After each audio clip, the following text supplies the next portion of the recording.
வணக்கம். கீழமை நீதிமன்ற தேர்வுக்காக test page பார்த்தீங்கன்னா வெறும் 10 ரூபாய்க்கு மட்டும், வெறும் 10 ரூபா தான் டெஸ்ட் பேஜ் அப்படின்ற லெவலுக்கு நம்ம கொடுத்துட்டு இருக்கோம். இதுதான் இறுதி அடாவடி ஆஃபர் அப்படின்னு மென்ஷன் பண்ணியிருக்கோம். இனி இந்த வாய்ப்பு கிடைக்காது. இதுதான் கடைசி வாய்ப்பு. இதுக்கு மேலே நம்ம அந்த அமௌண்ட்டுக்கான ஃபீஸ் அப்படின்ற லெஸ் பண்ணி நம்ம தரப்போகிறதும் கிடையாது. இதுக்கு மேலே கொடுக்கவும் முடியாது. ஓகேங்களா? அதான் டெஸ்ட் பேஜ் வெறும் 10 ரூபாய்க்கு தான் கொடுக்குறோம். நம்ம கான்டாக்ட் நம்பர் இருக்குது, பற்றிலாம் கான்டாக்ட் பண்ணி பேசிக்கலாம். பட் இதை பற்றி ஃபுல் டீடைல் தெரிஞ்சுக்கிட்டு நீங்கள் அதுக்கப்புறம் கான்டாக்ட் பண்ணுங்கள். ஓகேங்களா? அதை பற்றி பார்க்கலாம் வீடியோக்குள்ளே. நம்முடைய மஹி அகாடமி சார்பாக பார்த்தீங்கன்னா டெஸ்ட் பேஜ் 2024 பார்த்தீங்கன்னா செப்டம்பர் மந்தில் 21 ஸ்டார்ட் ஆகிறா இருந்தது. பட் 2 days போஸ்ட்பான் பண்ணி 23 தான் ஸ்டார்ட் பண்ணுறோம். நாளை மறுநாள் இருந்து தான் ஸ்டார்ட் ஆகுது. ஸோ ஷெட்யூல் படி அப்படியே டெஸ்ட் அப்படின்றது நடக்கும். மொத்தம் பார்த்தீங்கன்னா 20 டெஸ்ட் இருக்குது.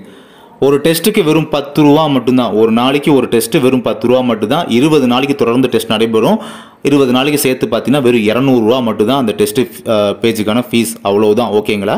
இது யாருக்குன்னா எக்ஸாமினர், ரீடர், பெய்லீஃப், ஜெராக்ஸ் ஆப்ரேட்டர் இந்த மாதிரி போஸ்டிங் அப்ளை பண்ணவங்களுக்கு.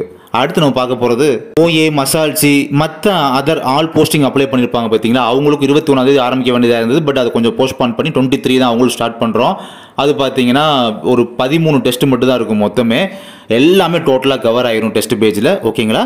அந்த டெஸ்ட் ஷெட்யூல் அப்படின்றது நீங்கள் பார்த்துட்டு இருக்கீங்க. 13 டெஸ்ட்டு. அப்போ ஒரு டெஸ்ட்டுக்கு ஒரு நாள் நடக்கும். வெறும் 10 ரூபா தான் ஒரு நாளைக்கு. அப்படிங்கும் போது 13 நாள் நடக்கும். பார்த்தீங்களா? 13 × 10 வெறும் 130 ரூபா மட்டும் தான் டெஸ்ட் பேஜுக்கான ஃபீஸாக வந்து நம்ம ஃபிக்ஸ் பண்ணியிருக்கோம். லாஸ்ட்டாக இதுக்கு மேலே நம்ம எதுவும் லெஸ் பண்ணவே மாட்டோம். கண்டிப்பாக லெஸ் பண்ணவே மாட்டோம். இதுதான் ஃபைனல். But one condition. என்ன கண்டிஷன்னா, இன்னைக்கு ஒரு நாள் மட்டும் தான், 22ஆம் தேதி மட்டும் தான் டைம் இருக்குது. ஏன்னா 23ஆம் தேதி டெஸ்ட் பேஜ் அப்படின்றது கண்டிப்பாக ஸ்டார்ட் ஆயிரும். மார்னிங் ஸ்டார்ட் ஆயிரும்.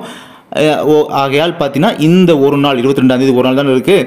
ஸோ இந்த ஒரு நாளைக்குள்ளே இந்த ஆஃபரை யூஸ் பண்ணிக்கோங்க. அதுக்கப்புறம் இந்த ஆஃபர் அப்படின்றது யாருக்குமே கிடைக்காது. இந்த ஒரு நாளைக்கு மட்டும் தான் இந்த ஆஃபர் அப்படின்றது பொருந்தும். ஓகேங்களா? டெஸ்ட் பேஜ் எப்படி இருக்கும் பார்த்தீங்கன்னா, உங்களுக்கு இந்த குயிஸ் இந்த மாதிரி டெலகிராமில் வந்து கிளிக் பண்ணுறது அந்த மாதிரிலாம் எப்படிலாம் இருக்காது. நீங்கள் ரிவிஷன் பண்ணணும். அதுக்கு யூஸ்ஃபுல்லாக பார்த்தீங்கன்னா PDF ஃபார்மேட்லேயே உங்களுக்கு கொஸ்டின் அப்படின்றத PDF ஃபார்மேட்லேயே கொடுப்போம். அப்போ தான் உங்களுக்கு ரிவிஷன் பண்ணுறதுக்கும் எக்ஸாம் ரிவிஷன் பண்ணுறது ரொம்ப யூஸ்ஃபுல்லாக இருக்கும் இல்லையா? அது மாதிரி ஆன்சர் கீ அப்படின்றது PDF ஃபார்மேட்லேயே கொடுப்போம். அதை டீடைல்ஸு கான்டாக்ட் பண்ணுறதுக்கு கான்டாக்ட் நம்பர் கொடுத்துருக்கேன். இதுதான் ஜிபே நம்பர், ஃபோன்பே நம்பர் இதுதான். இதுதான் வாட்ஸ்அப் நம்பர் இதுதான். கால் பண்ணி பேசுகிற நம்பரும் இதே நம்பர் தான். எல்லாமே இதே சேம் நம்பர் தான். தேங்க்யூ.